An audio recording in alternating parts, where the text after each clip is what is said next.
So remember how I said that I didn't have any primary wire to run power to the diesel heater? Apparently I do. So today what I'm going to do is take advantage of this nice weather and run power to the heater. And so you're going to get a chance to take a look at what I've done insofar as 12 volt upgrades to the trailer. And yeah, I think I will put together a future episode just to show you what those upgrades were and how I did them and why I did them and why I chose what I did. But for the time being, we'll just stick to getting power to the heater because we're going camping next week and I need to get this done.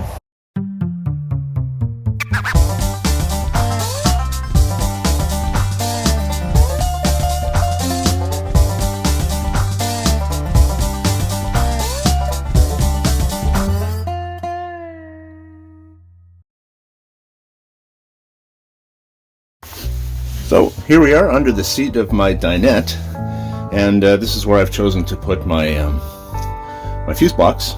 I've got 6 open circuits here, and so I'm going to choose this one right here, which is the closest to where the 12 volt power comes in. Yeah, so let's get going with that. I actually think that I can fish the wire right through that hole there. Right there, without having to drill another hole in the floor.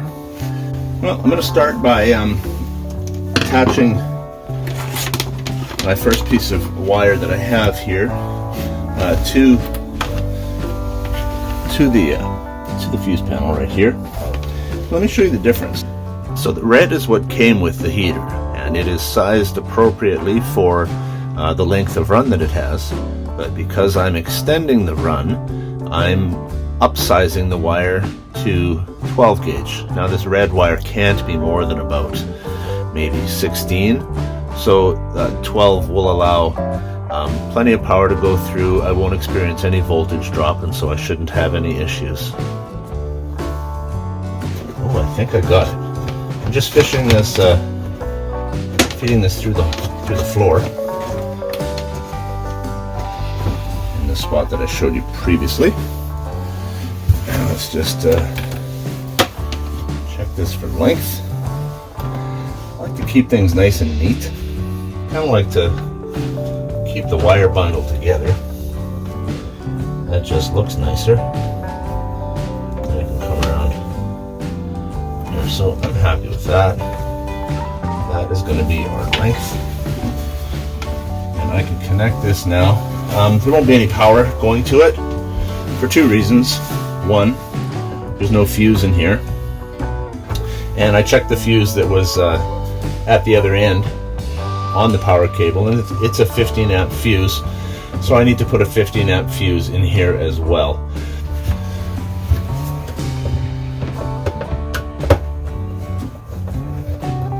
And there we go.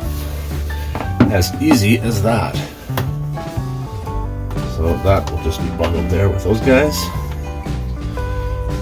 Now this is supplying power to our heater, or it will. So let's head down under the trailer now. Alright, so here we are under the trailer, and this is the piece that I've just fished down. And I need to go,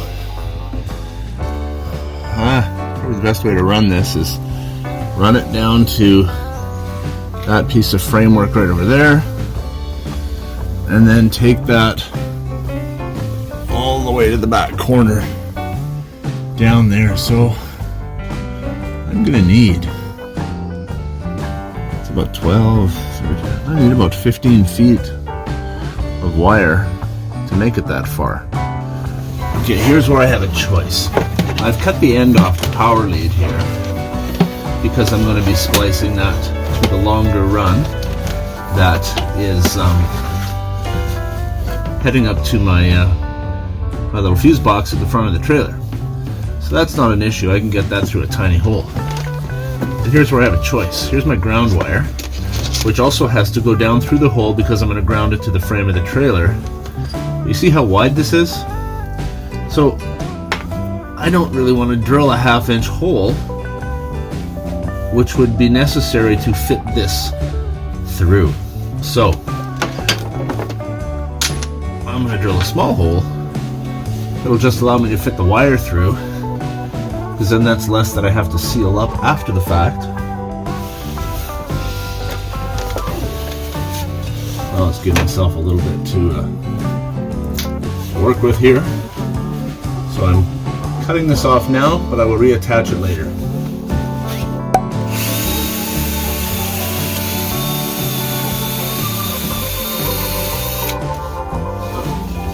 There's a much smaller hole.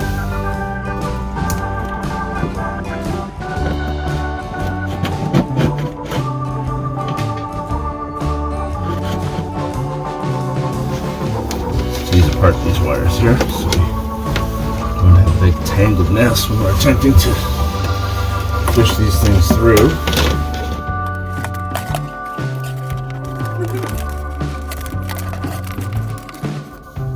I'm going to try something here, because this piece may have cleared a path. So, no, I can't push it out. I was hoping to just be able to push it out, but I got to run around and pull it out. I see daylight now. Okay. I'm hopeful.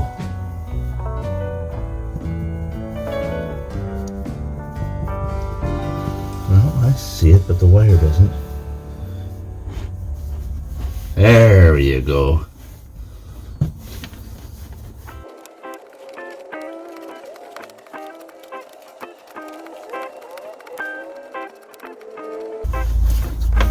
Okay, there we are. Fuse. I'm confused. Are you confused? Okay. Now, let's go under and make our connections. So I'm under the trailer to do my least favorite part of this job, which is to run all the wires and bundle them up and whatnot. I've got zip ties with me. I've got some rubber clamps like this guy right here. But I can already see a problem. I'm on the other side of the gas line here. I'm going to pull it back because I want it to go on the other side of this gas line with this wire bundle here.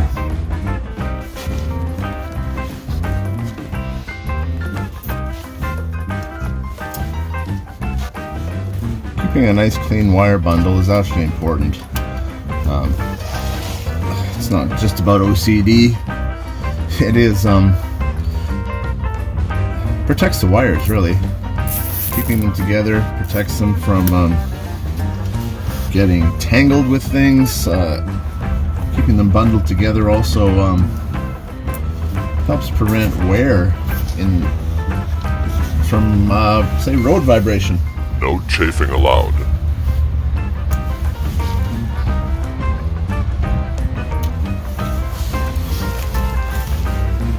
Right. It just looks a lot cleaner. You see now, the wire comes out and it runs with this wire bundle right there. That's a good look. So, let us continue.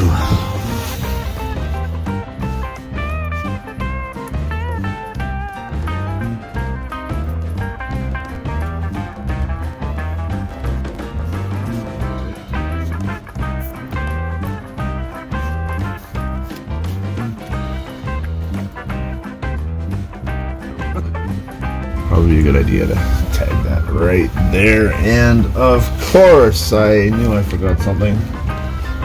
Screws. I should be wearing a helmet because I know at some point I'm going to hit my head on something.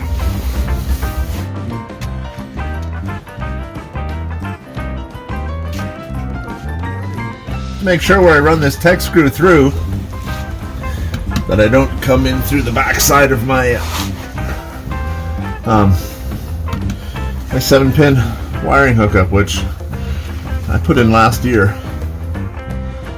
rewired the trailer. It originally came with, I think it was a 5-pin, maybe, judging by the wires that were there.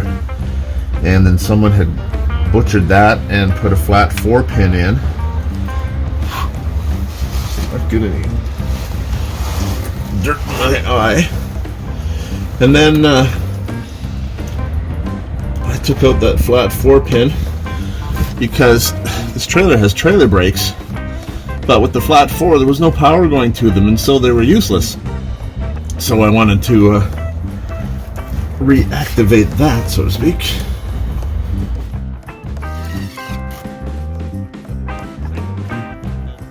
I'll put another one in where the frame slightly curves there.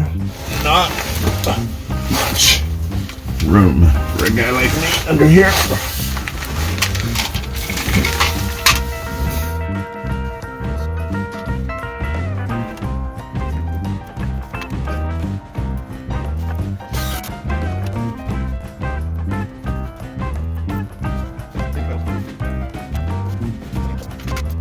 Gotten that far, and now I'm going to head to the other side of the axle and take it back to the heater. This is a perfect example of where I was saying that the wire needs to be protected. Yeah, I'm coming around a kind of a weird corner here, and bird's nest of wire that just has a mind of its own.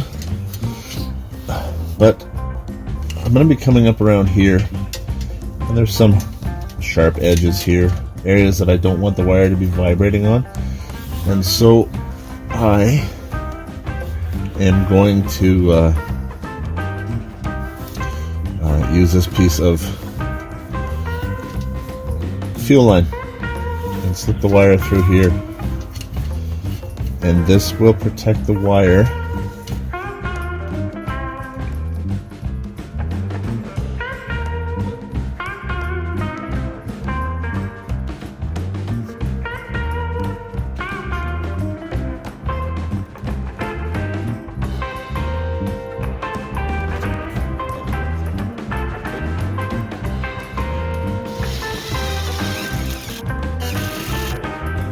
A very thick piece that I'm going through. Might have to pre-drill again. Oh, son of a motherless goat.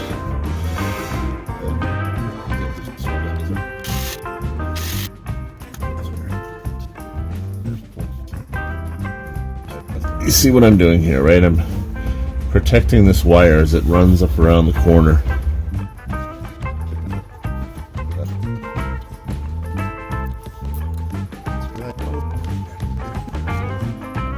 There. Now that power wire is rubber protected all the way up and around this corner, so it will not be damaged.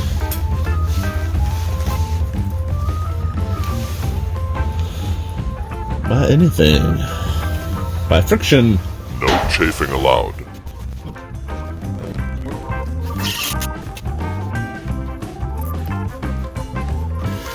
Okay, well, I survived that, and into some final stages here now. What I'm going to do is reconnect this ground wire now that I have down through the hole.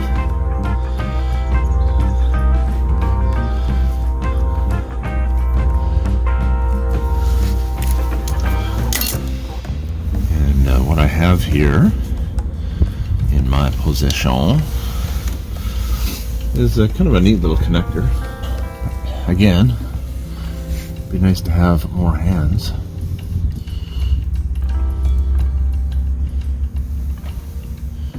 Slip this through each side.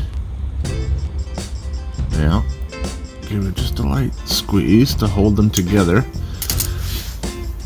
And now, watch when I heat this up. This is actually low temp solder. The shrink wrap will shrink and seal the wire, prevent any moisture or anything from coming into there. The solder will melt and join the wires together. And again, I wish I had my heat gun here and not this torch, because this is a little brutal. this purpose.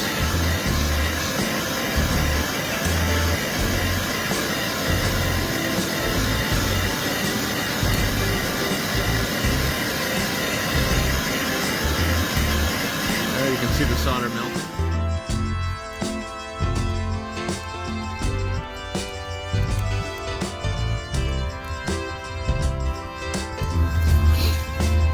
Okay, now the other thing that I've done, if you look right here, what I've done is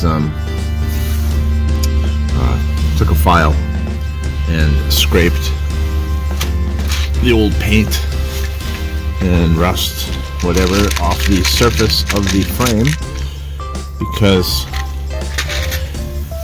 it needs to be a solid ground, and in order to do that, it needs to make good contact.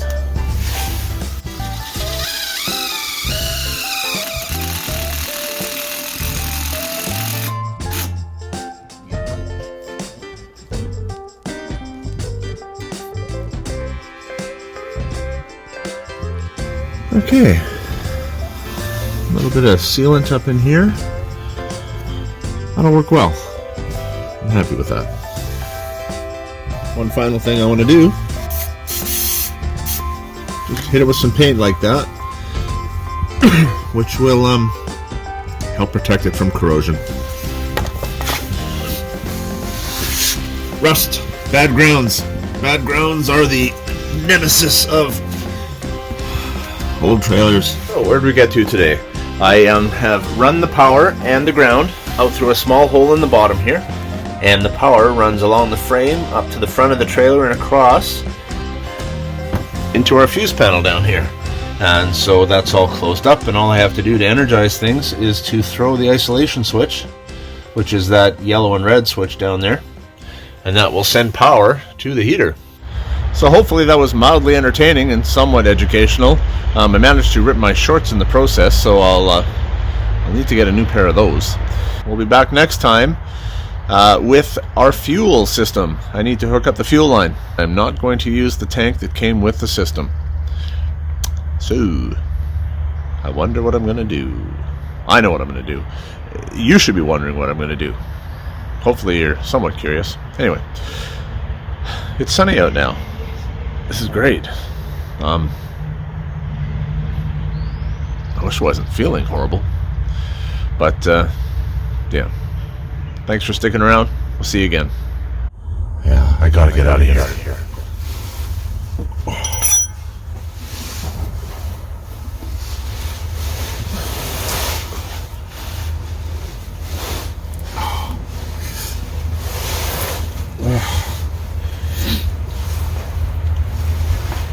Ouch. What is this?